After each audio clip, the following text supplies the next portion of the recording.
di antara 7 wali kota, belum ada yang ngalahin Pak Ateng menurut saya ya, pendapat saya ya. Dia tentara tapi merakyat gitu. Tahu kebutuhan rakyat gitu. Ini harus begini ini. Jadi setiap daerah tuh dia kontrol, dia sering kontrol. Terjun gitu Terjun, lihat ke lapangan. Oke.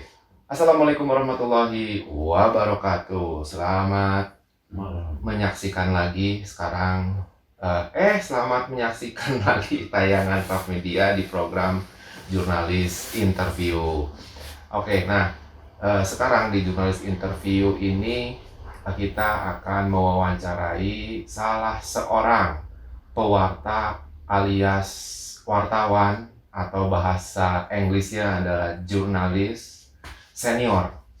Jurnalis senior, saat saya masih sekolah dulu beliau sudah jadi wartawan. Saat saya masih kecil dulu beliau sudah jadi wartawan, dan beliau menjadi wartawan di sebuah media besar di Indonesia, khususnya di Jawa Barat, yaitu di Pikiran Rakyat.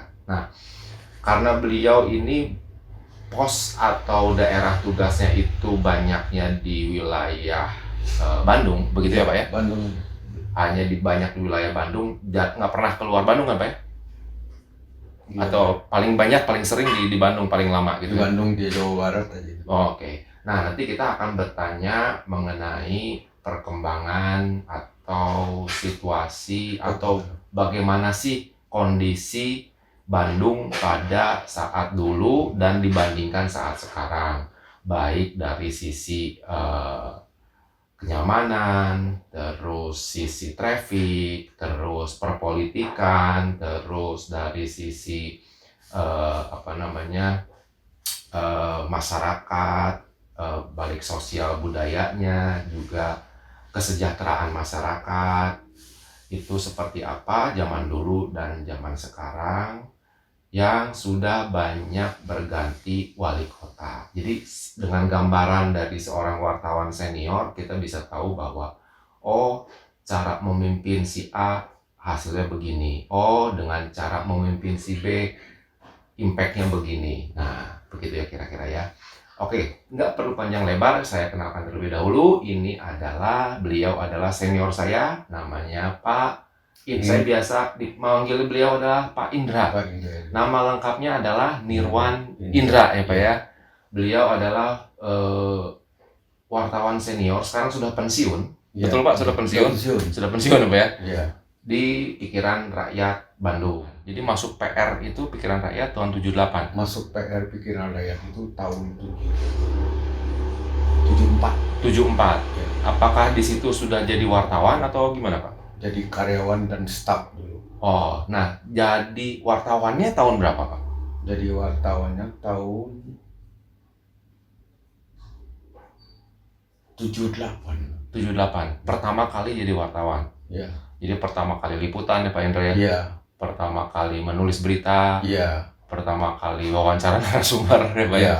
Oke, tahun 78. Iya. Itu jadi kalau dari awal tahun 78 sampai 2005 Pak Indra jadi sudah di PR. Sudah di PR. Sudah di PR. Bukan wartawan, hanya staf redaksi gitu istilahnya. Staf redaksi. Tugas dengan tugas sebagai korektor dulu. Jadi memeriksa berita-berita gitu kan. Nah terus jadi wartawan itu kapan tuh Pak? 78 itu. 78. Ya. Jadi 78 itu sudah mulai liputan gitu Pak ya? Iya, udah liputan. Udah liputan. Ya. Sudah menulis berita. Iya. Nah, itu berarti dari tahun 78 sampai pensiun 2025. Iya. 2025 2024. 2024. Iya. Pensiun. Nah, itu sudah mengalami pergantian berapa wali kota, Pak? 4 ya? 4. Siapa tuh, Pak? Pertama itu Pak Ateng Wahyudi ya. Pak Ateng wali kota Ateng Wahyudi. Iya. Tahun berapa tuh? Tahunnya agak lupa. Lupa. Oke. Yang kedua Pak habis Pak Ateng itu siapa wali kota yang tentara itu ya? A.A. Tarmana. A.A. Tarmana. Terus ketiga Dada Rosada. Dada Rosada. Keempat, saya nggak ikut lagi, saya udah dipindahkan ke redaksi, staf redaksi. oh jadi sudah Masukkan ke redaksi, ditarik ke dalam lagi. ke dalam, jadi sudah tidak liputan, jadi cuman sampai ke Pak siapa namanya? Dada Rosada ya Pak? Iya. Oke. Nah, jadi sampai Dada Rosada, jadi kita akan bertanya-tanya nih sampai Dada Rosada. Iya. Nah, dari pengalaman Bapak jadi wartawan di 3 wali kota ini Pak, tentu berbeda-beda Pak ya rasanya, Iya. baik sebagai warga maupun sebagai wartawan Pak. Iya. Nah, Bapak bisa ceritain nggak Pak Indra, bagaimana sih rasanya zamannya Pak siapa tadi? Pak Ateng Wahyudi. Pak Ateng Wahyudi Pak. Nah itu bisa diceritain, kota Bandung itu di bawah kepemimpinan Pak Ateng Wahyudi itu seperti apa jadinya Pak? Kota Bandung pada saat Pak Ateng Wahyudi itu dia adalah wali kota yang paling top menurut saya di antara yang ada wali kota. Oh gitu, paling top ya? Paling top. Saya yang bilang paling top dan bagus. Bagus, ya. Jempol banget bisa. Jempol menurut saya. Oh. Kenapa? Kenapa tuh Pak? Dia yang membuat jalan tembusan, dia yang membuat jalan lingkar selatan. Gitu oh kan. iya, lingkar selatan. Dia yang zamannya beliau itu Pak? Beliau itu yang membuat. Ya, terus jalan tembus antara di Ciberem, itu jalan-jalan tembus itu dia yang nyambungkan itu semua. Oh. Itu Ateng Wahyudi. Terus termasuk dia membuat jalan aspal yang ada di Marga Cinta ini. Yang sekarang Marga Cinta itu dulu kan jalannya jalan apa itu namanya, jalan lembur deh. Oh, setapak. Bukan aspal. Oh, makadam. Jalan koral aja kan. Ya makadam, jadi batu-batu unggul. Iya, makadam aja sih. Nah, sama dia dijadikan beraspal. Harusnya ini programnya dia dulu yang saya tahu, Marga Cinta ini harusnya lebarnya 18 meter termasuk trotoarnya. 18 meter? Iya, itu Pak ya? Lebarnya. Oh, oke. Loh, kenapa harus begitu? Karena dia meminta itu jalan ke Bawah Batu itu tembus gitu, bagus gitu kan. Terus itu sudah dibebaskan dari dulu, tapi entah kemana. Semenjak wali kota lain tidak ada yang melanjutkan. Itu janjinya mereka Pak Ateng Wahyudi itu dulu mengharapkan jalan Marga Cinta ini sampai ke daerah sekarang arah timur itu Margahayu Raya sebelah sana itu kan. Nah, itu jalannya besar karena komplek Margahayu Raya itu keluarnya dulu bukan ke bypass. Oh, keluarnya kemana dong? Ke sini, Marga Cinta. Oh, ke Marga Cinta. Iya. Harusnya ke situ Pak ya? Sini. Jadi bukannya ke bypass? Bukan, bypass itu baru itu. Oh. Makanya set plannya gitu Pak ya? Plannya begitu, makanya selamat datang di komplek Margahayu di komplek Margahayu Raya kan ya. Tapi pelangnya tidak di ujung sana kan, di sini ada sampai detik ini kan. Jalan masuknya lebarnya kan dari sini. Itu jalannya luas. Kenapa tuh Pak dulu modelingnya untuk Margahayu Raya nggak ke bypass tuh Pak keluarnya? Mungkin ada maksud dan tujuan tentunya. Bapak tahu? Iya. Sebetulnya karena waktu itu untuk menghidupkan daerah selatan di sini kan. Oke. Karena jadi tidak selatan terkonsentrasi langsung ke tengah gitu Pak ya. Nah itu udah terakhir tuh. Jadi Bandung ini memang sudah dirancang bagus oleh Pak Ateng itu, sampai dia mendirikan terminal Lewi Panjang itu Pak Ateng ya. Oh, zamannya Pak Ateng. Pak Ateng itu. Inisiasinya Pak Ateng, Pak. Inisiasi Pak Ateng. Pak Ateng itu pernah ribut dulu. Tapi jadi dekat dengan saya karena dia ribut. Oh, ribut gimana tuh, Pak? Ribut di lapangan. Karena dia menegur, dia seorang ABRI tegas menegur seorang kuli bangunan, dia tidak tahu itu wali kota yang datang. Dia tegur, dia marahin, akhirnya Pak Walinya marah. Karena salah gitu Pak kulinya salah ditegur sama Pak? Iya, salah. Salah caranya melaksanakan tugasnya sebagai kuli kuli jalanan, tapi kok begini kamu kerjanya, ditegur, marah, menjawab itu nggak tahu bahwa itu adalah wali kota, yaitu Pak Ateng Wahyudi gitu kan ya. Makanya Leuwi Panjang itu sebetulnya Pak Ateng lah yang menciptakannya. Oh, jadi Pak Ateng itu Leuwi Panjang kan dulu, berarti sebelum Pak Ateng itu hanya ada Cicahem sama kebun kelapa gitu. Kebun kelapa cuman. Ya, nggak ada Leuwi Panjang. Nggak ada. Oh. Leuwi Panjang itu yang menciptakannya Pak Ateng Wahyudi. Bapak tahu nggak, Pak Indra, tahu nggak bahwa kenapa sih kok diadakan terminal lagi di daerah Leuwi Panjang yang dekat Soekarno-Hatta? Mungkin ada maksud dan tujuannya? Iya, maksud dan tujuannya karena akan adanya jalan bypass. Oke. Ya, dulu belum ada jalan. Belum ada jalan bypass masa itu, tapi akan direncanakan akan ada jalan dari Jakarta lewat seperti Jakarta gitu. Lah dibangunlah Bandung ini gitu. Oh, lingkar luar gitu, Pak ya? Ya. Istilahnya mungkin, Pak ya, lingkar luar. Lingkar luar gitu. Jadi saya tahu betul dulu.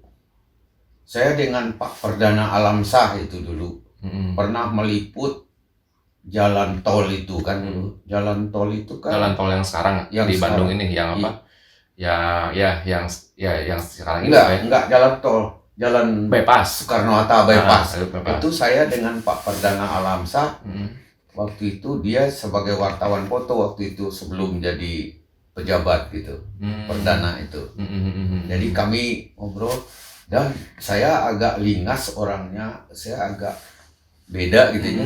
Itu bagus itu untuk berita. Saya bilang, lo kenapa dari lingkaran dari perapatan 5 itu apa itu Ciberem itu kan jalannya lebar kan itu sampai ke tengah mengecil. Mengecil. Nanti ini bakal maksudnya yang ke arah Cimindi itu ya, Pak ya? Ke arah sini. Oh. Jadi jalan itu di daerah itu tuh besar dulu di lingkar Segi Lima yang mana tuh, Pak? Yang Sudirman sama Ciberem itu apa itu? Oh, daerah Ciberem. Iya, yang ke belok kiri. Kalau dari sini berarti kalau dari Buah Batu belok kirinya ke Cimindi kan ya? Iya. Iya kan? Ke kanannya kan ke Sudirman. Iya. Nah, itu jalannya besar di sana. Di sana besar. Tapi makin ke tengah makin kecil. Setelah lewat Pasar Caringin, makin kecil zaman dulu. Oke. Nah, akhirnya dibuatlah beritanya, ada pengawas yang datang akhirnya. Jadi menjaga gitu, jadi ada timnya lagi gitu. Nah, Pak, saya tertarik dengan yang terminal Leuwi Panjang. Nah, apakah karena sudah direncanakan pada saat itu bahwa terminal kebun kelapa yang adanya di pusat kota akan ditutup. Iya. Emang sudah direncanakan itu? Sudah direncanakan dari awal itu. Dari zamannya Pak Ateng, Pak ya? Iya, zaman Pak Ateng itu. Udah direncanakan. Iya, karena. Nah, terus Pak, apa lagi Pak yang di zaman itu, Pak, yang di zaman Pak Ateng, Pak ya? Iya. Nah, itu apa lagi Pak selain tadi jalan terus terminal? Kendaraan di Bandung ini tertib. Kenapa tuh Pak bisa tertib zaman kala itu, Pak? Karena zaman itu tertibnya begini ya, aturan lalu lintasnya jelas, terus ada timbangan-timbangan, mobil-mobil yang berat-berat nggak masuk kota, terus truk ini tidak boleh masuk kota siang hari, bolehnya malam dia, setelah jam 10 baru dia nganterin barang ke toko-toko, ke Braga, kalau nggak boleh, karena mengganggu masyarakat katanya kan, mengganggu angkutan masyarakat seperti bemo-nya. Itu kan Buah Batu, bemo sama Cicadas sama Sukajadi. Ya, zaman dulu masih ada bemo tahun-tahun segitu 70-80-an Pak ya. Nah, terus kalau pasar Pak ada penataan nggak Pak zaman Pak Ateng Pak dulu? Oh, ada. Pak, nah gimana tuh Pak ceritanya Pak? Kalau penataan pasar itu dibangun baru gitu ya, seperti pasar apa itu namanya yang sekarang namanya yang di bawah jembatan pasar itu yang banyak saya tahunnya agak lupa saya. Pasar Ancol. Pasar Ancol itu kan tadinya hanya pasar biasa kan, pasar pasar-pasar masyarakat biasa terus akhirnya dibangun. Oh ya, sekarang mah ada gedungnya gitu Pak ya? Iya, ada gedungnya bertingkat. Bertingkat, ya. Oh itu pas zaman Pak Ateng tuh Pak? Pak Ateng. Dulu kan memang di pinggir-pinggir jalan dekat jembatan. Orang jualan kan. Sampai ke Universitas Langlang Buana ya Pak Iya ya? betul. Kalau nggak salah itu betul zaman Pak Ateng itu. Terus ditata, dimasukin, dirapihin, dijadikan masuk ke jalan Abdul Muiz ke bawah itu kan, nembus ke jalan apa itu namanya, yang jembatan itu kan, karena Ancol, kayak daerah Ancol kan itu. Itu sebetulnya Ancol itu kan pasar Ancol, pasar apa namanya itu? Iya pasar Ancol kayaknya, saya lupa banyak lupain. Iya. Nah terus kalau untuk ekonomi Pak gimana Pak? Zamannya Pak Ateng ada nggak dapat sentuhan zamannya beliau tuh Pak? Terus hasilnya bagaimana? Ekonomi masyarakat khususnya. Kalau zaman Pak Ateng itu saya kira ekonomi masyarakatnya bagus. Oh. Masyarakat kecil kebagian. Maksudnya gimana tuh Pak? Ya contohnya sebagai supir angkot, dia jalannya angkotnya bagus kan. Oh iya, jalannya ditata, tertata dengan baik, angkutannya banyak, rutenya jelas kan. Oh, ya. Oke, ada rutenya. Rutenya bagus. Terus jumlah dari kendaraannya itu terbatas, nggak asal-asalan. Jumlah kendaraannya dihitung sesuai dengan jumlah penumpang di trayek atau di rutenya berdasarkan saat itu kan, perhitungan saat itu. Terus kendaraan angkot ini rapih kan, bagus gitu kan ya. Nah ditambah lagi kendaraan tidak banyak seperti sekarang. Sekarang berapa ribu kendaraan yang masuk ke seluruh Indonesia setiap hari kan? Dulu bisa rapi gitu karena dibatasi atau gimana Pak? Dibatasi jumlah kendaraan di Bandung. Untuk di Bandung hanya sekian, tutup. Baik yang umum maupun yang pribadi. Yang umum dibatasi Pak ya? Iya, pribadi enggak. Oh, yang pribadi enggak. Kalau yang umum dibatasi. Iya. Makanya trayek A dari sini sampai sini jumlahnya sekian. Harus sekian. Iya. Trayek B sekian harus sekian. Jalur Cicadas sekian, jalur ini sekian. Jadi nggak ada rebutan penumpang Pak ya? Enggak, tapi penumpangnya rata, bagus gitu, banyak gitu. Terus sampai dari alun-alun itu kita bisa ke Padalarang kan dulu. Dari alun-alun kan naiknya kan dulu. Kita bisa naik dari alun-alun, bisa ke Padalarang, langsung lurus jalannya kan. Terus bilangnya, nah setelah itu sebetulnya Bandung ini zamannya dulu itu masyarakatnya ramah ya. Terus kendaraan bermotor, orangnya rapih-rapihnya, sopan-sopan gitu ya. Dandanannya bagus, laki maupun perempuan, terlepas ya. Kalau nggak bergaya baju pemain band rasanya bukan orang Bandung gitu. Pak Ateng tuh Pak ya. Iya. Emang bisa seperti itu digimanain sebenarnya Pak sama pemerintah Pak? Kala itu emang apakah ada aturan atau gimana Pak? Ya mungkin ada aturan antara ABRI dengan ininya itu dekat dulu. Jadi si tentara ini aktif dulu gitu kan. Mereka disegani kan ya. Terus masyarakatnya juga pada waktu itu kehidupan lancar-lancar aja kan. Ekonomi nggak sulit kan. Dulu adanya pasar Caringin kan ya. Itu membuat masyarakat itu baik pedagang maupun angkutannya senang. Oh, pasar Caringin itu dibikin sama eranya Pak Ateng Pak? Era Pak Ateng kalau salah masih. Era Pak Ateng Pak ya? Saya kurang paham tuh Pak. Era Pak Ateng atau setelahnya Pak, pasar Caringin? Setelah ya benar. Setelahnya ya? Ya, tapi sebelum itu kan angkutan dari barang dari dari Ciwidey, dari Soreang ke Bandung untuk sayur itu kan. Mobil-mobil box ini laku kan. Untuk mereka jualan ke pasarnya pasar Cicadas saja lah ya. Nah itu amat menarik. Oh jadi kalau gitu jangan Pak Ateng itu lebih memperhatikan di infrastruktur Pak ya?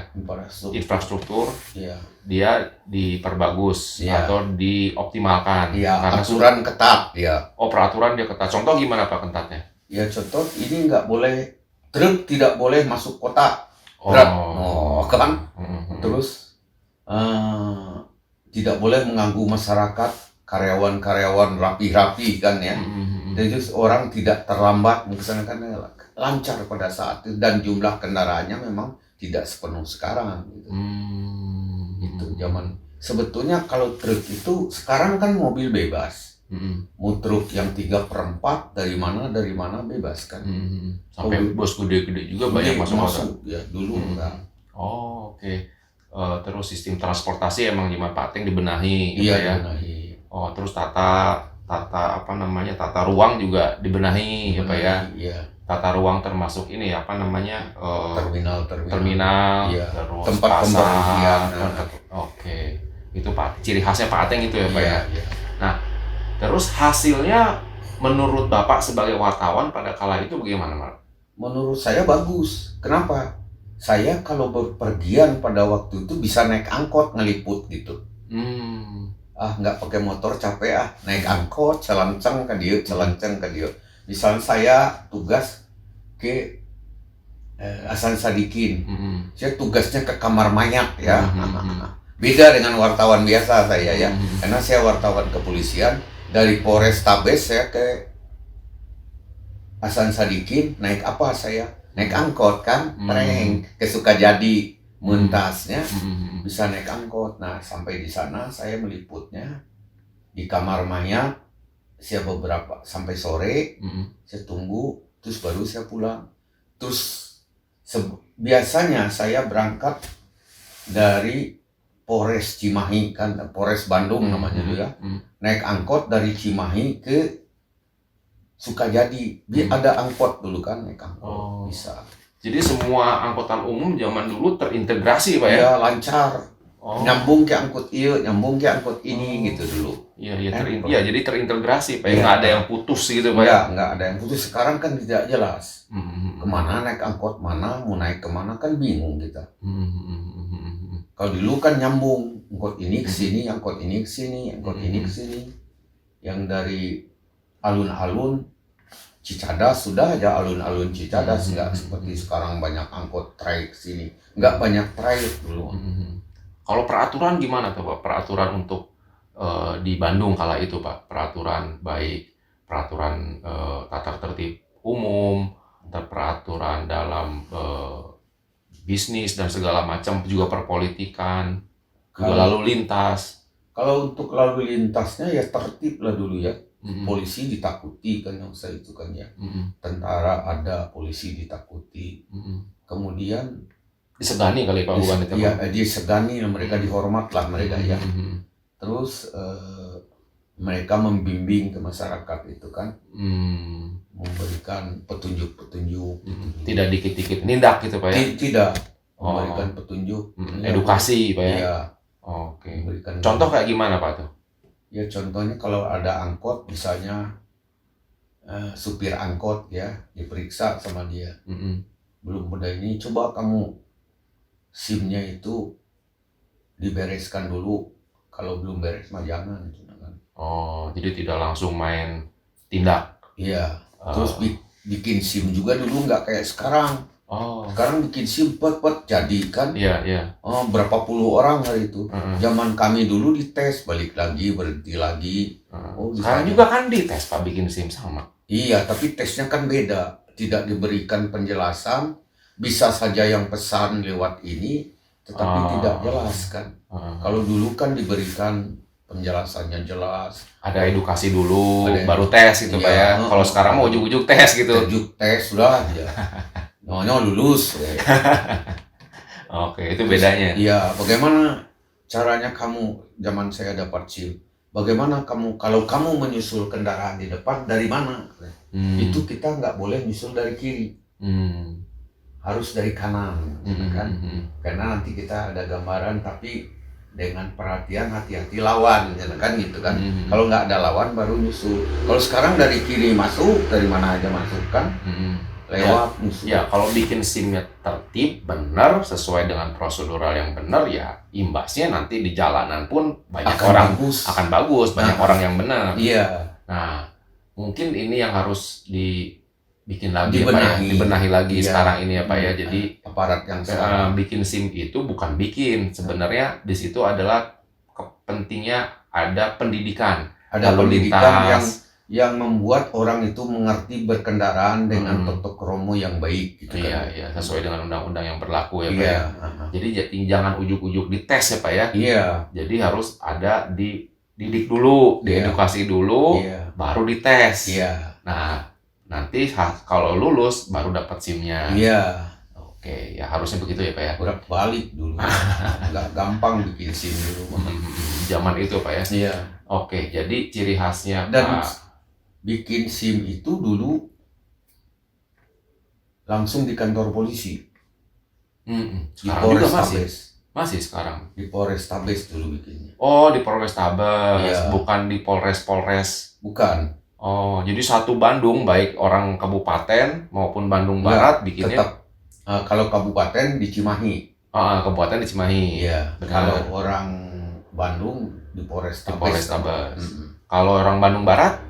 Orang Polrestabes semua. Polrestabes. Oke. Nah, jadi itulah ciri khasnya kepemimpinan wali kota Pak Ateng ya Pak ya. Pak Ateng itu paling top. Paling top ya. Iya. Peraturan tegak Pak ya. Lalu lintas tertib.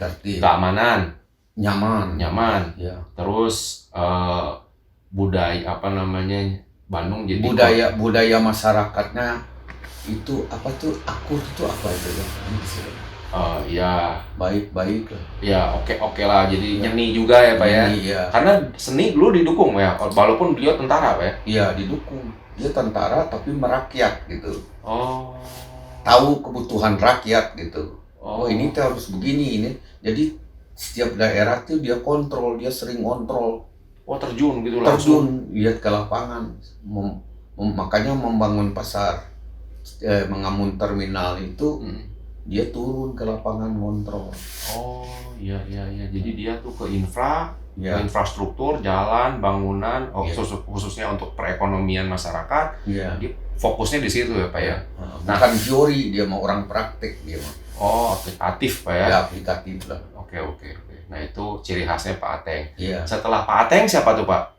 Setelah Pak Ateng itu Tarmana. Nah, gimana tuh Pak kalau Tarmana orangnya galak dan tegas. Pokoknya apa jebret saya itu mah melanggar aja. Nah, itu tegas orangnya. Nah, terus apa yang dirasakan Bapak nih terhadap Kota Bandung di bawah kepemimpinannya Pak A.A. Tarmana? Ya, di bawah Pak A.A. Tarmana nggak banyak penjahat yang jelas. Oke. Iya, tegas ya. Kalau salah ya sudah semua ya. Termasuk yang nonton sepak bola pun tertib. Nah ini Tarmana ya. Jadi buat para bobotoh tuh zaman dulu mah disiplin Pak ya? Disiplin, ada dia berkampanye, tapi kampanyenya itu tidak seperti sekarang ugal-ugalan kan. Ya mungkin ugal-ugalan atau gimana terlalu agresif yang sekarang itu aja. Nah terus kalau yang lainnya apa Pak? Di zamannya Pak Tarmana? Yang bisa Bapak lihat yang manfaatnya untuk Kota Bandung dan masyarakatnya? Untuk Kota Bandung. Ekonominya gimana? Ekonomi normal saja. Ya. Masih kelanjutan yang Pak Ateng. Kelanjutan Pak Ateng dia lakukan. Infrastrukturnya gimana tuh Pak? Infrastrukturnya jalan, ada pembangunan jalan lagi atau ada pemekaran wilayah atau ada penataan pasar atau pusat bisnis gitu, wisata. Melanjutkan Pak Ateng banyak. Melanjutkan Pak Ateng. Sama tentara kan dia. Jadi ciri khasnya dia mah cuman di tegas saja. Melanggar aturan. Ya. Oke. Jadi dia mah menegakkan aturan lebih tegas lagi gitu Pak ya, lebih galak lagi ya Pak ya, lebih tertib lagi. Jadi Bandung mungkin pada saat itu lebih tertib lagi Pak ya. Lebih tertib. Zamannya Pak A. Tarmana. Iya. Oke. Nah, terus kalau setelah zaman Pak A. Tarmana itu Pak siapa ya Pak ya tadi teh? Dada Rosadi. Pak Dada. Nah, kalau zamannya Pak Dada gimana tuh Pak? Ya aman-aman aja sebenarnya. Nah, ciri khasnya dia kemana tuh Pak? Kalau tadi kan Pak A. Tarmana di disiplin, penegakan peraturan yang tegas. Kalau Pak Ateng itu kan di infra, Ya, infrastruktur. Ya. Nah, terus kalau Pak Dada apa tuh Pak ciri khasnya untuk Kota Bandung yang Bapak rasakan sendiri deh? Kalau zaman Pak Dada itu dari sisi sosialnya bagus lah gitu ya, nggak ada macam-macam gitu ya, tertib gitu ya, tertib lah. Tertib. Oh, oke. Nah, terus untuk impact-nya ke Kota Bandung apa Pak menurut Bapak yang zamannya Pak Dada? Zamannya Pak Dada itu impact-nya itu pembangunannya kalau berjalan tuh rapi gitu ya. Seperti pom bensin nggak boleh di taman, dirubah sama dia kan ya. Nggak ada lagi kembalikan taman jadi taman bukan pom bensin gitu. Oh. Contohnya Sukajadi kan ya, pom bensinnya ditutup sama dia kan ya. Oh, jadi dia pembangunan tata ruang Pak ya? Tata ruang katanya. Tata ruang. Apa gitu. Tata ruang istilahnya kayaknya. Oh, jadi mirip-mirip Pak Ateng kalau gitu Pak? Oh, dekat ke Pak Ateng. Arahnya dia lebih cenderung ke Pak Ateng dia. Ya, mirroringnya Pak Ateng Pak ya? Iya. Oh, oke. Jadi zamannya Pak Dada Rosada itu lebih ke kiblatnya tuh mirip-mirip Pak Ateng Pak ya? Karena Pak Ateng itu bagus gitu. Di antara 7 wali kota, belum ada yang ngalahin Pak Ateng menurut saya ya, pendapat saya ya. Yang pernah ini belum, saya bilang. Baik Pak Dada pun nggak bisa mengalahkan dia. Tapi kenapa begitu? Dia yang membuat jalan tembus dari Jalan Lingkar Selatan. Ya, dia yang bikin itu kan. Jalan ini tembus ke ini, jalan ini tembus ke ini dia. Bagus lah Pak Ateng. Makanya saya pengen jalan terusan ke arah Condong ini. Saya pengen masyarakat ini ingat ke Pak Ateng teh punya jasa gitu. Dihormati seperti Kota Palembang, Medan dan lain daerah. Namanya itu, nama wali kotanya itu dipakai untuk di jalan gitu. Nama jalan. Seperti jalan terusan ke arah Condong, kita yang kesini kan namanya terusan ke arah Condong aja. Coba kalau diganti dengan jalan Wali Kota Ateng Wahyudi kan bagus ya. Dan terus kan memang dia yang melanjutkan jalan itu kan ke bawah kan, yang membuat jalan itu yang tadinya jalan desa jadi jalan kota kan. Nah terus kalau terobosan Pak Dada apa tuh Pak yang menurut Bapak wah ini oke banget nih gitu kan? Kalau terobosan Pak Dada rada cenderungnya itu politiknya agak mantap lah gitu ya. Antar organisasi ya, antar ininya tuh bagus lah gitu ya. Jadi organisasi kemasyarakatan maksudnya kemasyarakatan dan sisi politiknya dewan dengan dewan teh akur lah gitu ya. Tapi kalau dewan dengan dewan akur ada nggak manfaatnya untuk si masyarakat Kota Bandung Pak? Iya ada, nyaman kan masyarakat Bandungnya. Ekonomi jalannya bagus nggak Pak lagi? Bagus jalannya, pajaknya bagus kayaknya. Oh pendapatan pajak? Pajaknya bagus. Terus kalau untuk jadi kan Bandung terkenalnya destinasi wisata nih Pak ya, destinasi wisata, seni dan budaya. Nah kalau zamannya Pak Dada itu gimana Pak? Ya meningkat lah. Meningkat. Contohnya meningkat itu apa Pak? Yang Bapak bisa menyebutkan meningkat itu ada sampelnya nggak? Ada sampelnya meningkat itu tempat-tempat wisata itu bersih-bersih dulu kan ya.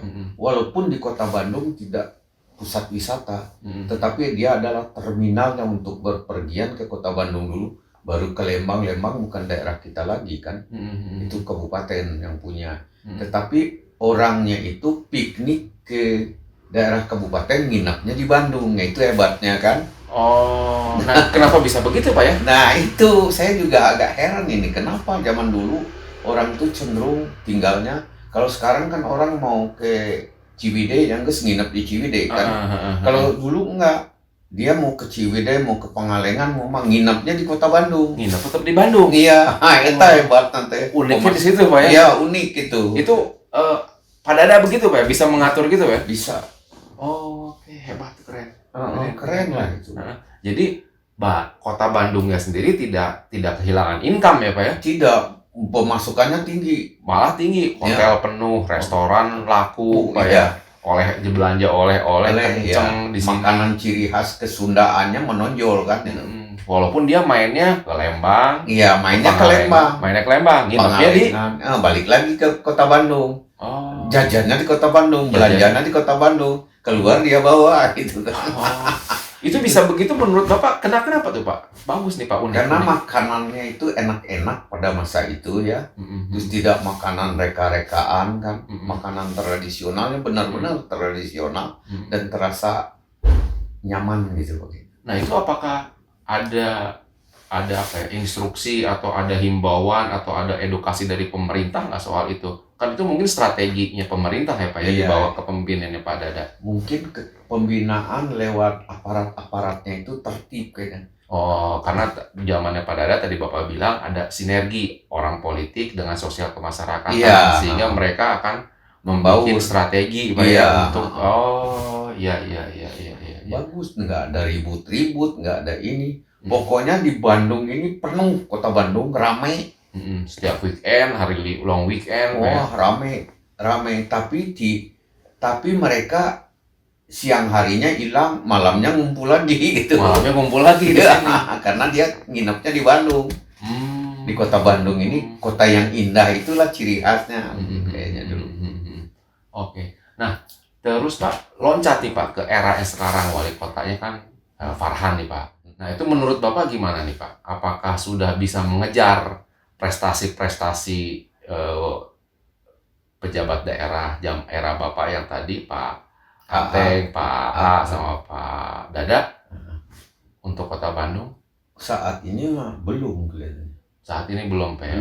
Emang dia kan baru menjabat. Baru mendapat beberapa saat. Ya, baru setahun juga belum ya Pak ya? Belum setahun. Belum setahun dia kan. Tapi menurut Bapak nih, kan kalau wartawan tuh biasanya pandai menganalisa nih Pak. Analisa Bapak gimana nih, Farhan ini apakah akan bisa lebih unggul dari para seniornya atau bisa membawa Bandung lebih baik lagi atau gimana Pak? Karena dia akan punya tugas lebih berat dari pejabat-pejabat yang lain. Yang pasti dia punya tugas lebih berat. Iya.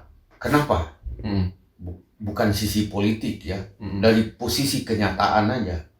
Sampah bergelimpangan itu kan itu yang persoalan. Bandung itu emang masalah sampahnya luar biasa. Luar biasa itu.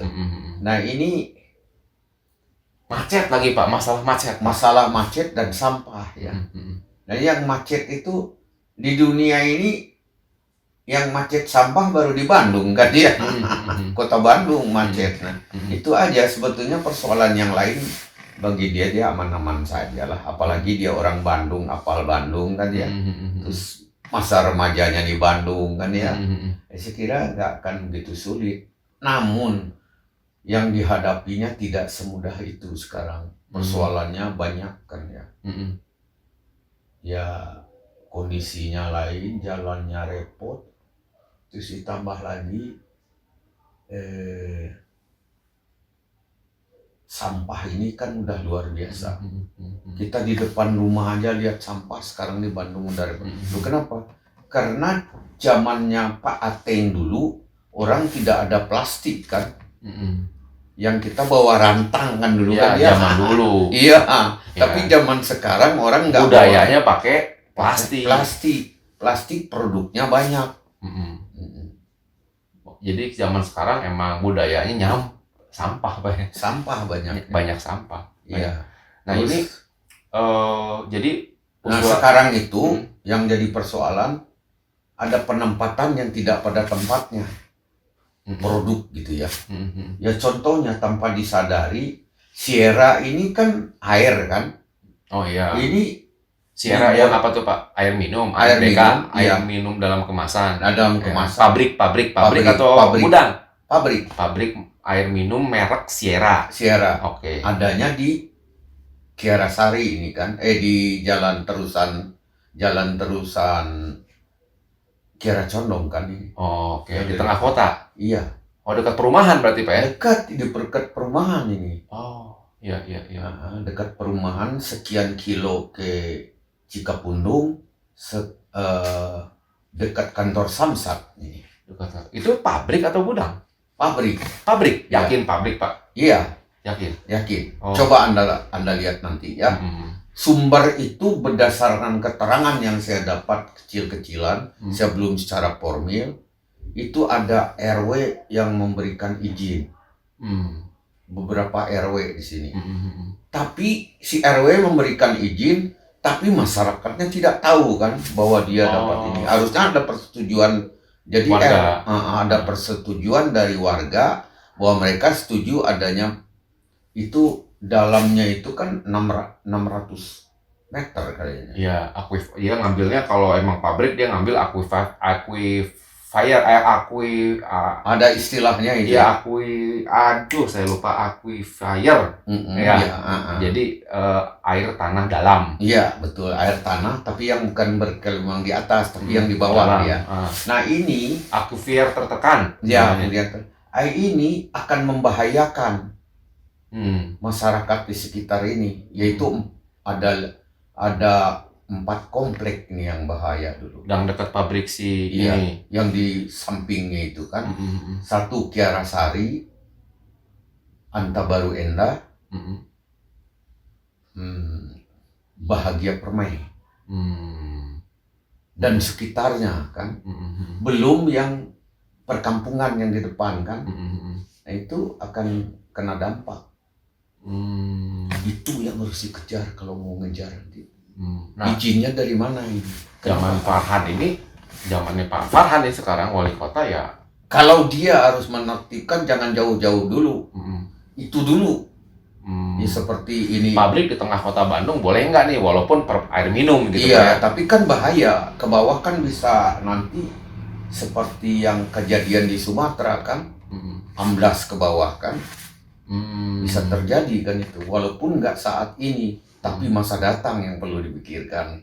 Generasi kita selanjutnya. Tapi kalau emang sebenarnya menurut peraturan saya kurang paham nih ya. Kalau menurut Bapak nih, peraturannya emang pabrik AMDK atau air minum dalam kemasan, pengambilan airnya itu boleh nggak di tengah kota Bandung gitu? Di tengah kota? Nggak boleh, Pak ya? Nggak boleh. Oh. Ini Farhan belum tahu. Farhan belum tahu, Pak ya? Belum.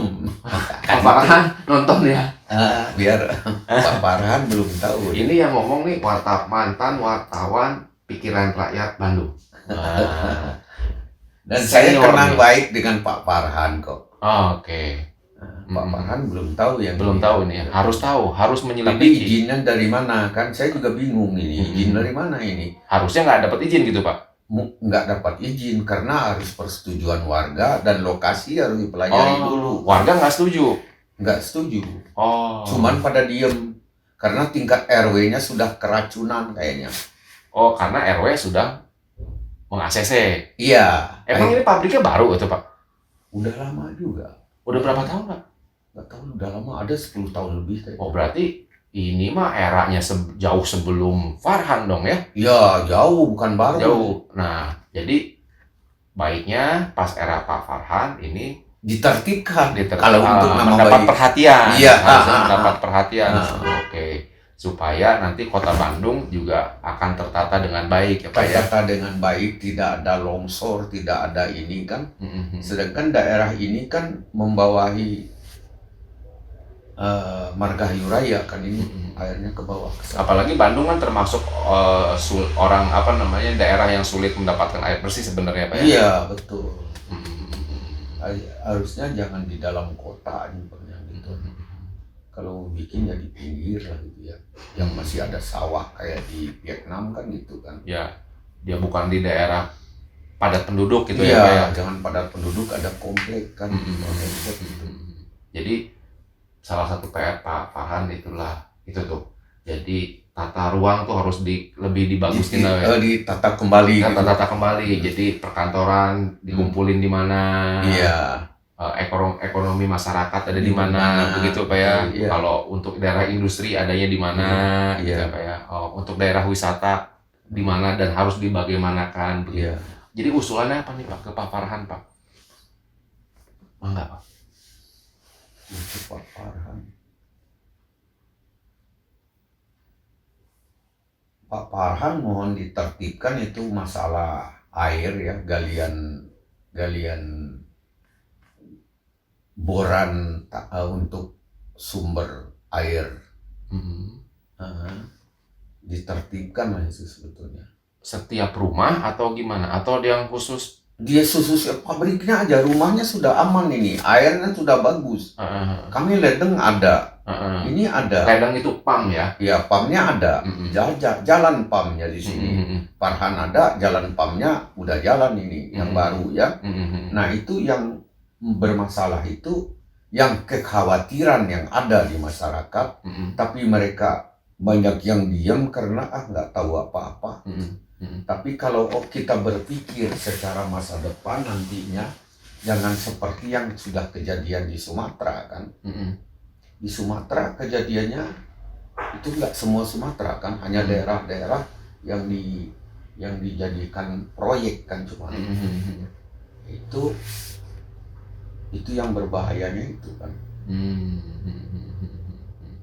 Seperti kita ini di Bandung kan, kita sudah terancam longsor seperti Ujung Berung kan. Ujung Berung, apa itu yang di atasnya itu? Oh, Cimaung. Yang paling atas enggak? Aduh, saya lupa tuh. Daerah Ujung Berung naik ke atas ya. Yang Batu Kuda itu kan. Ada Batu Kuda, ya. Daerah Batu Kuda yang ke perbukitan jalanmu ke arah Maribaya itu kan. Iya. Itu sekarang kan ada Caringin tilu ya, bahwa enang Caringinnya tinggal 1, enggak 3 lagi. 2-nya kemana tuh Pak? Udah dipotong. Caringin gede padahal. Iya, Caringin gede itu terkenal dulu. Itu untuk orang jatuh cinta kan di sana dulu kan. Sekarang Caringin tinggal 1. Caringin tinggal 1, untuk jatuh cintanya tetap banyak. Oke. Jadi di sana memang udah banyak pengundulan hutan atau gimana Pak? Pengundulan hutan yang dijadikan area persayuran, penanaman sayur. Perkebunan sayur. Padahal itu di bukitnya kan lereng gitu Pak ya? Lereng itu bahaya itu kan. Harusnya tanaman keras semua di situ. Tanaman keras harusnya. Nah ini bisa menambah posisi Bandung Selatan yang repot dengan Cimahi itu tidak hanya ke barat tetapi ke timur juga ada. Itu yang ke timur. Tapi wilayahnya bukan wilayah Kota Madya Bandung, bukan Pak Farhan punya, tetapi wilayah Bandung Barat dan Kabupaten Bandung. Itu. 2 wilayah itu nyambung. Jadi emang PR Kota Bandung di bawah kepemimpinan Pak Farhan ini sekarang cukup berat ya Pak ya? Tugasnya berat. Banget. Tapi dia bersemangat ada terus kan. Dan harus bekerja sama nih dengan Kabupaten Bandung Barat juga dengan Kabupaten Bandung. Supaya bisa membuat daerah Bandung Raya itu tidak terancam musibah lah ya. Iya. Walaupun waktunya kita nggak tahu musibahnya kapan kan ya. Hanya masalahnya pengalaman kita yang di Sumatera kejadian. Kejadian yang di Sumatera yang gundul-gundul habis kan. Orang Medan banyak berbicara begini begitu keras, tapi karena kampungnya dimakan, nah ludes lah kampungnya kan. Iya. Jadi di sini adalah kalau bicara sekarang Kota Bandung, Pak Farhan sebagai wali kota yang harus bersinergi ya Pak ya. Iya, bersinergi dengan Kabupaten Bandung dan KBB ya Pak ya. Iya, biar tidak ini demi Bandung, masyarakat Bandung Raya bisa nyaman. Bisa ekonomi bisa maju, wisata bisa meningkat. Terus bisa hidup tenang. Gemah Ripah Loh Jinawi ya Pak ya. Nah, kita menghindari banjir-banjir di daerah Ujung Berung aja gitu kan, dan sekitarnya gitu kan. Tapi kan sekarang banjir di Kota Bandung ini lebih parah dari Kabupaten Bandung juga kemarin heboh Pak ya. Di daerah Majalaya Banjaran. Kota Bandung apalagi titik banjirnya sudah banyak. Titik banjirnya banyak Bandung itu ya. Tapi sebetulnya ada tempat pembuangan sih kan ya semuanya. Arahnya kan lari ke sana. Saya nggak mengerti. Dulu ada rencana zaman saya jadi wartawan, saya pernah pakai perahu ke daerah apa itu namanya itu, yang keluar dari yang mau ke Kabupaten Bandung, yang mau dibangun danau dulu. Ada itu. Di mana tuh Pak? Ini daerah lurusan ini keluar ke arah ke Majalaya itu kan. Itu dari lewat sana itu ada daerah yang namanya akan dijadikan lahan untuk danau zaman Pak Harto dulu. Ada ya? Tapi nggak jadi itu. Nggak terrealisasi? Nggak terrealisasi. Oh. Daerah apa ya, Pak? Yang mau emang dijadiin danau supaya untuk bisa pembuangan air dari kota Bandung ini bisa ke situ gitu Iya, maksudnya, semua. Pak? Jadi pembuangan air dari kali Cikapundung ini habis semuanya gitu ke sana. Oh. Ada danau direncanakan dulu Kali menyambungkan. Cikapundung. Oh. Ini Ini kan banyak yang dari ujung Berung, kan dari gunung kan banyak. 1, 2, 3, ada 4 kan ini ke sana kan. Itu rencananya dulu mau dibangun danau tapi nggak jadi sampai sekarang. Malahan jadi perumahan. Malah jadi perumahan. Daerah mana tuh, Pak? Daerah Bojong Soang. Iya, Bojong Soang ke sana, ke selatan lagi. Bojong Soang ke selatan lagi. Iya, itu ada rencana dulu namanya. Kalau kita udah ngobrol sama orang pertanahan dan orang kota yang tahu lokasi, dia akan nunjukin ini daerahnya namanya. Oh, Bapak lupa Pak ya daerah apa tuh di situ? Lupa namanya. Berapa hektar tuh Pak yang akan dijadiin danau? Gede itu. Kira-kira berapa hektar Pak? Sekarang puluhan itu. Puluhan hektar Pak ya? Iya. Jadi kemungkinan kalau itu direalisasi, Bandung akan aman dari banjir Pak ya? Akan Kabupaten Bandung juga akan aman. Jadi daerah Bojong Soang, Banjaran, Majalaya itu airnya ke sana. Airnya akan ke sana semua. Iya. Oh. Baru dibuang ke Kali Citarum. Nanti baru dibuang ke Kali Citarum. Iya. Dari danau itu. Iya.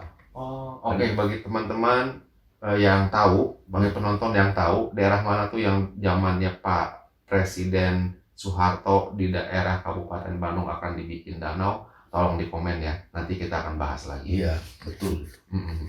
Itu rencana berarti udah bagus ya Pak ya? Bagus itu. Tapi kenapa tidak terrealisasi Pak? Nah ini saya juga bingung ya, ada apa di balik ini semuanya? Kesininya. Ini programnya ini saya jadinya Kabupaten Bandung dipecah jadi 2 juga membingungkan bagi saya itu. Oh iya, tadinya emang 1 ya Pak, yang KBB itu nggak ada. Nggak ada. Iya. Sekarang dipecah. Itu politik, pendapat saya ya. Oh, padahal politik itu Pak. Ya politik itu. Politik apa tuh Pak? Yaitu biar si ini dulu bekerja sini punya jabatan, ini punya ini, ada kemungkinan politik gitu. Oh. Jadi, nah Bapak bisa menyimpulkan itu ada kemungkinan politik, kenapa tuh Pak? Apakah ada orang yang saya kenal, orang dulu yang tinggalnya di daerah, ada wartawan juga, ada yang tinggal di daerah-daerah ini. Kalau untuk daerah Kabupaten Bandung ini kurang masyarakatnya kurang terlayani katanya. Karena terlalu luas daerahnya, alasannya begitu. Padahal orang itu akhirnya nggak jadi juga dia. Dia kalah juga akhirnya dia. Nah kalau menurut Bapak Kabupaten Bandung dibagi 2 ini sekarang, Kabupaten Bandung dan KBB ya Pak ya? Iya. Nah itu ada manfaatnya nggak sih Pak untuk masyarakat? Ya itu yang merasakan orang Bandung Barat lah ya, kita kan nggak tinggal di sana ya. Tapi pengamatan Bapak sebagai Ya, wartawan ada, yang bisa menganalisa, pasti ada tuh, yakin ada lah. Ada. Iya, karena adanya ibu kota ini, dia punya Kabupaten Bandung. Kalau ada manfaatnya walaupun itu kepenting pemecahan politis ya nggak apa-apa juga dong Pak. Nggak apa-apa, bagus lah kalau benar kan ya. Yang jadi masalah kita ada dulu tempat pembuangan air yang dari Kali Citarum, kalau itu apa itu namanya, batu naon, kalau batu itu jatuh Bandung akan banjir katanya. Kan ada tempat pembuangan ke kali yang paling besar itu ke arah Cianjur, itu apa itu? Citarum.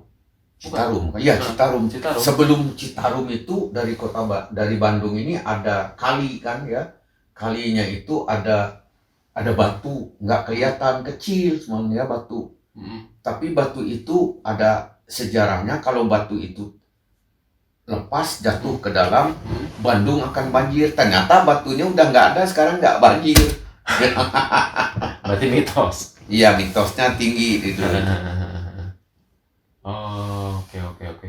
Nah, begitulah teman-teman pemirsa subscriber Raf Media. Bincang-bincang kita dengan salah satu wartawan senior dari pensiunan Pikiran Rakyat Bandung perihal Kota Bandung dan Bandung Raya. Mudah-mudahan obrolan ini ada manfaatnya, dan jika ada kesalahan yang diucapkan oleh Pak Indra ataupun oleh saya, mohon maaf. Dan itu tidak ada unsur apa-apa, hanya untuk generasi kita, ya, mengenang sejarahnya aja gitu. Untuk pengetahuan, untuk informasi.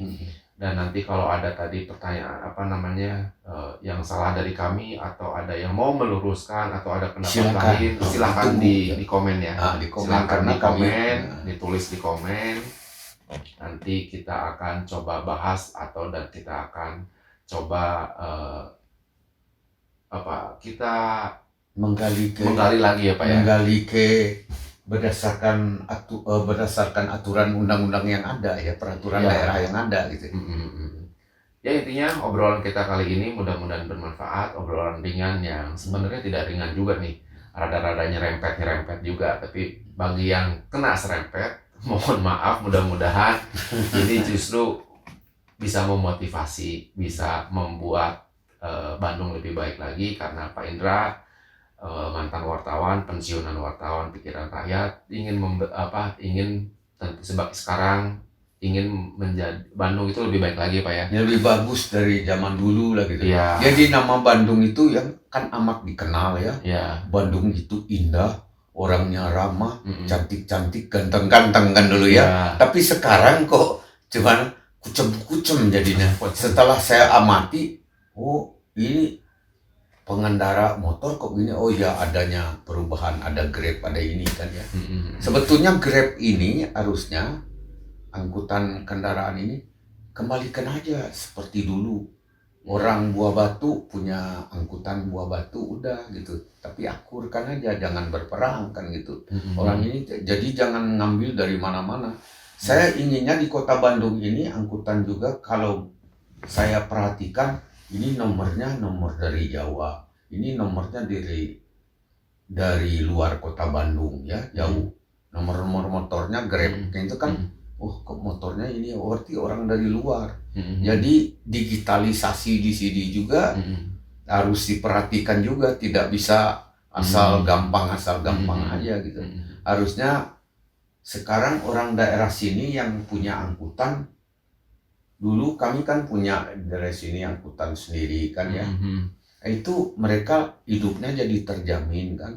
Dengan tidak adanya gitu, dia jadi hilang kan mata pencariannya, itu juga harus diperhatikan itu.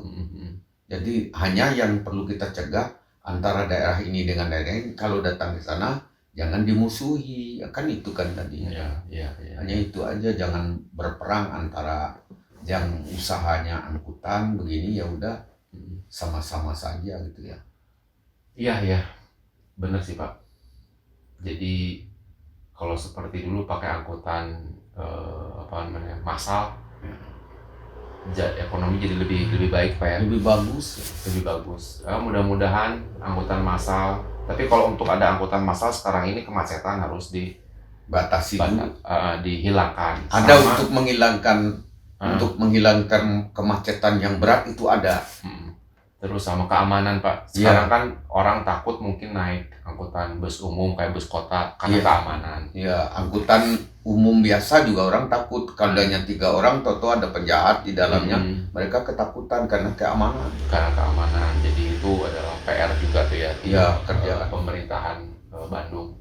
Baik di Bandung kota, Kabupaten Bandung maupun KBB. Oke, begitulah obrolan kita dengan Pak Indra. Ya, obrolan santai. Obrolan santai ini tukar pikiran Pak ya. Jadi ingin mengenang masa lalu juga ya Pak ya. Masa lalu, dan kita bukan orang ormas dan bukan politik ya. Kita tanpa ada maksud tujuan tertentu. Hanya inginnya generasi kita bagus. Ya, gitu. Jadi karena kan masa depan itu tetap bercermin ke masa lalu. Jangan lupakan sejarah ya Pak ya. Dan Supaya bisa memajukan yang akan datang. Iya, karena sejarah itu perlu buat patokan bagi kita ke depan. Gitu kan. Jadi ada panduan Pak ya. Ada cerminan ya Pak ya. Oke. Begitu ya. Jadi mohon maaf jika ada salah kata. Mohon maaf jika ada yang tercolek atau tersungging ya Pak ya.